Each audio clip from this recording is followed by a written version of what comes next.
Hello, everybody. I hope all are very well. This is my Ankuran biology channel.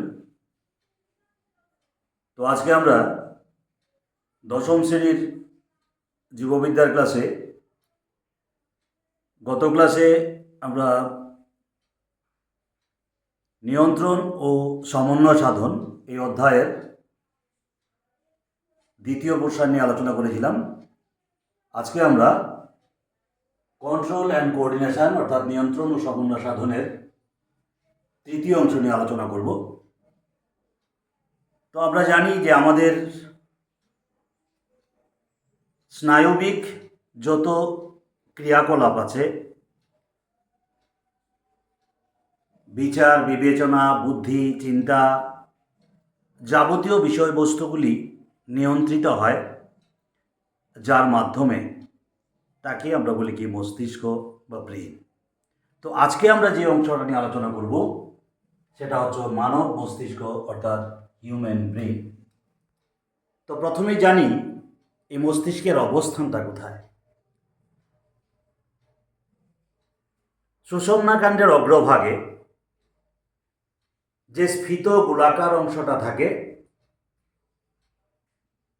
যা অস্থি নির্মিত করুটি দ্বারা সুরক্ষিত থাকে তাকেই আমরা বলি কি মস্তিষ্ক।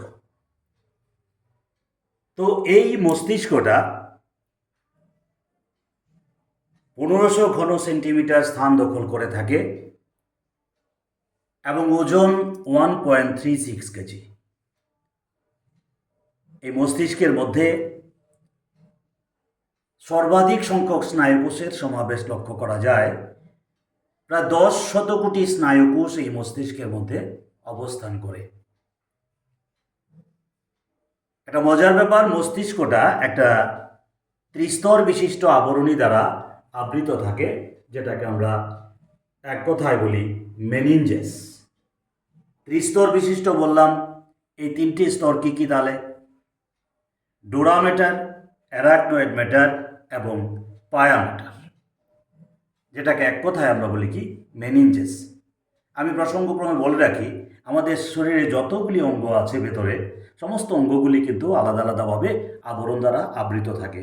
তোমরা দেখেছো যখন ফুসফুস পড়েছ, ফুসফুসের বাইরের আবরণটাকে আমরা বলি ফ্লোরা। হৃৎপিণ্ড যখন পড়েছ তার বাইরের আবরণটাকে বলা হয় কি পেরিকার্ডিয়াম। বৃক্ক যখন পড়েছ কিডনি, তার বাইরের আবরণটা ক্যাপসুল। আজকে আমরা যখন মস্তিষ্ক বা ব্রেন পড়ছি তার বাইরের দিকে যে আবরণটা থাকে তাকে আমরা বলি কি মেনিনজেস।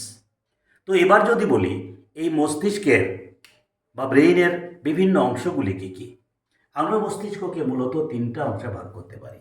একটা কি অগ্র মস্তিষ্ক বা ফোর ব্রেন,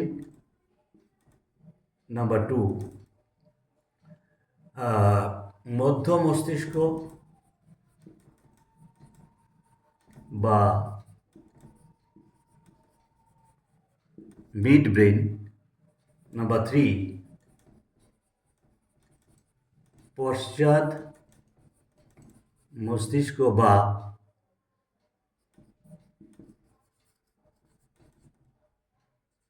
হাইন্ড ব্রেন।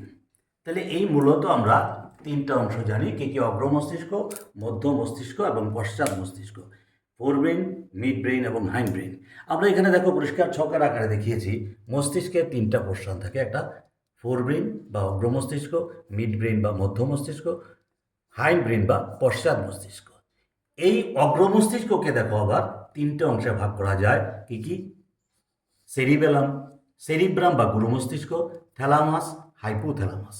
ওদিকে পশ্চাৎ মস্তিষ্ককে আবার তিনটে অংশে ভাগ করা যায়, পন্স বা যোজক, সেরিবেলাম এবং মেডালা অবলঙ্গনা। তাহলে প্রথমত আমরা জানি যে অগ্র মস্তিষ্কটা কি। অগ্র মস্তিষ্ক বললাম কি তিনটি অংশ নিয়ে গঠিত, সেরিব্রাম, থ্যালামাস এবং হাইপোথ্যালামাস। এই মস্তিষ্কের সবচাইতে বড় যে অংশটা, এবং এই অংশে কতগুলি ভাঁজ এবং খাজ অর্থাৎ জাইরাস এবং সালকাস নামক অংশ থাকে। তাছাড়া গুরু মস্তিষ্কের মধ্যে দুইটা বড় গোলার্ধ থাকে, এই যে অংশটাকে আমরা বলি গুরু মস্তিষ্ক। এই দুইটা বল দুই ভাগে বিভক্ত থাকে, দুইটা গোলার্ধে, এবং যেটা একটা যোজক দ্বারা যুক্ত থাকে, এই যে যোজকটা যেটাকে আমরা বলি কর্পাস ক্যালোসাম। তাছাড়া এই গুরু মস্তিষ্কের মধ্যে 5টি খণ্ড থাকে: frontal lobe, parietal lobe, occipital lobe, লিম্বিক lobe, এরকম টেম্পোরাল লোব, এরকম 5টি লোব থাকে। এই প্রত্যেকটা লোবের মধ্যে আলাদা আলাদা কাজ নিয়ন্ত্রিত হয় মস্তিষ্কের মধ্যে। তো এটা ছিল গুরু মস্তিষ্ক। গুরু মস্তিষ্কের জাস্ট নিচে যে অংশটা ধূসর পদার্থ দ্বারা গঠিত, যেটাকে আমরা বলি কি থ্যালামাস। থ্যালামাসের জাস্ট নিচে থাকে হাইপোথ্যালামাস, এটা শ্বেত পদার্থ দ্বারা গঠিত। তো এটাকে আমরা বললাম কি অগ্র মস্তিষ্ক। এখানে আছে দেখো গুরু মস্তিষ্কের চিত্রটা সুন্দর দেওয়া আছে, এটা গুরু মস্তিষ্ক সবটাকে মিলে। এটা অগ্র মস্তিষ্কের ভাগ, এটা মধ্য মস্তিষ্ক বা মিড ব্রেন, এটাকে আমরা পন্স বা যোজক বলি। এটা কি মেডাল অবলঙ্গটা বা মধ্য পশ্চাৎ মস্তিষ্কের দ্বিতীয় অংশ যেটা, আর এটা আছে কি সেরিবেলাম অর্থাৎ পশ্চাৎ মস্তিষ্কের তৃতীয় অংশ।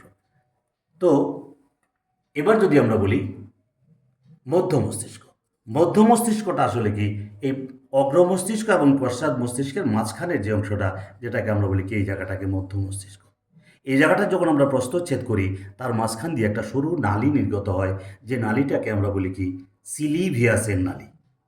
আবার বলছি নালীটার নাম সিলিভিয়াসের নালী। এই সিলিভিয়াসের নালীর উপরের অংশটাকে বলা হয় সেরিব্রাল প্যাডানকল এবং নিচের অংশটাকে বলা হয় কি ট্যাকটাম। সেরিব্রাল প্যাডানকল অংশে 4টি স্ফীত অংশ থাকে, যেটাকে বলা হয় সুপেরিয়র কলিকুলাস এবং ইনফেরিয়র কলিকুলাস। আর নিচের যে অংশটা বললাম ট্যাকটাম অংশটার মধ্যে 3টে অংশ থাকে: ট্যাগমেন্টাম, সাবটেন্সিয়া নিগ্রিয়া এবং বেসিস প্যাডানকলি। এই সমস্ত অংশগুলি মিলে গঠিত কি মধ্য মস্তিষ্ক বা মিড ব্রেন। আরেকটা হলো কি পশ্চাৎ মস্তিষ্ক বা হাইন্ড ব্রেন। দ্যাট ইজ এই পশ্চাৎ মস্তিষ্কটার মধ্যে 3টে অংশের মধ্যে প্রথম অংশটা হলো কি পন্স বা যোজক। এটা কি মস্তিষ্কের অন্যান্য অংশগুলির সঙ্গে সংযোগ স্থাপন করে এই পন্স বা যোজক। তারপর আছে কি লঘু মস্তিষ্ক বা সেরিবেলাম। এই যে অংশটা, এটাকে বলা হয় লঘু মস্তিষ্ক বা সেরিবেলাম। এর মধ্যে 2টা খণ্ড থাকে, যে 2টা খণ্ড একত্রে যুক্ত থাকে একটা যোজক দ্বারা, যাকে বলা হয় কি ভার্মিস। ঠিক আছে। আরেকটা অংশ যেটা সর্বশেষ অংশ, যেটা মেডালা অবলঙ্গাটা। এটা এই যে সুষুম্নাকাণ্ড, তা সুষুম্নাকাণ্ডের অগ্রভাগের যে স্ফীত অংশটা, যেটা যে অংশ সুষুম্নাকাণ্ডের অগ্রভাগ এবং মস্তিষ্ক সেখান থেকে শুরু হয়, সেই অংশটাকে আমরা বলি কি মেডালা অবলঙ্গাটা বা সুষুম্না শীর্ষক বলা হয় থাকে। এটা হলো মস্তিষ্কের বিভিন্ন অংশগুলি চিত্রের মাধ্যমে এখানে দেখানো আছে। তো এরকম গুরু মস্তিষ্ক যে অংশটা এবং অন্যান্য যে অংশগুলো, এই যে চিত্রটা দেখলাম, এটাকে যদি আমরা একটা মডেলের আকারে দেখি, সুন্দর এখানে দেখানো আছে দেখো, এই যে ছবিটা মডেলের আকারে, এই অংশটা গুরু মস্তিষ্ক, কর্পাস ক্যালোসাম, এটাকে বলা হয় লঘু মস্তিষ্ক। এইটাকে বলা এই একটা গ্রন্থি থাকে মস্তিষ্কের মধ্যে, এখানে আছে এই যে লাল গ্রন্থিটা, পিটুইটারি গ্রন্থি বলি আমরা যাকে, মস্তিষ্কের বা আমাদের শরীরের সবচাইতে গুরুত্বপূর্ণ গ্রন্থি। বাট এই গ্রন্থিটা সবচাইতে ছোট গ্রন্থি আমাদের, যেটাকে আমরা মাস্টার অফ গ্ল্যান্ড বা প্রভু গ্রন্থি বলি, পিটুইটারি গ্ল্যান্ডকে। ঠিক আছে। এর নিচের অংশটা আছে কি মধ্য মস্তিষ্ক, পন্স বা যোজক এবং মেডালা অবলঙ্গাটা। এই সমস্ত অংশটা নিয়ে গঠিত কি মস্তিষ্কের বিভিন্ন অংশ। তাহলে আজকে আমরা কি পড়লাম? তাহলে যে মানব মস্তিষ্কের বিভিন্ন অংশগুলি কি কি, ছকের আকারে প্রথম দেখলাম, তারপরে চিত্রের মাধ্যমেও দেখলাম। এই চিত্রটা এবং ছকটা খুব ভালো করে তোমরা পড়বে, তাহলে দেখবে এই মস্তিষ্কের বিভিন্ন অংশগুলি সম্পর্কে জানতে বা বলতে গেলে তোমাদের বুঝতে খুব সুবিধা হবে। এখানে ছোট ছোট অনেক প্রশ্ন থাকে, দেখবে বলতে পারে মস্তিষ্কের ওজন কত, 1.36 কেজি। তারপরে বলতে পারে যে মস্তিষ্কের মধ্যে অবস্থিত একটা সবচাইতে ক্ষুদ্রতম গ্রন্থিটার নাম কি, পিটুইটারি গ্রন্থি। এরকম অনেক প্রশ্ন এর মধ্যে থাকে। বাইরের দিকে যে আবরণটা থাকে, আমি সবশেষে এটাই বলবো যে মস্তিষ্কের বাইরে যে আবরণটা থাকে, যেটা অস্থি নির্মিত থাকে, যেটা মস্তিষ্ককে সুরক্ষিত রাখে, যাকে আমরা বলি করুটি বা স্কাল। এই যে আমরা বলি, ছোটদেরকে বলি, বাবা বলো তো দেখি মস্তিষ্কটা কোথায় আছে, যে আমরা বলি কি, বাচ্চারা বলে কি হাত দিয়ে দেখিয়ে যে এখানে মস্তিষ্ক। আসলে মস্তিষ্কটা কি, মস্তিষ্কটা অস্থি নির্মিত করুটি দ্বারা সুরক্ষিত থাকে, তার ভেতরে থাকে মস্তিষ্কটা, খুব সফট একটা অংশ। এই অংশটাকে আমরা বলি কি মস্তিষ্ক। তাহলে আশা করি বুঝতে তোমাদের অসুবিধা হয়নি। ছবিটা ভালো করে দেখবে, এবং পয়েন্টগুলি সঙ্গে সঙ্গে লিখবে। আজকে আমরা এখানে রাখছি তাহলে। সবাই ভালো।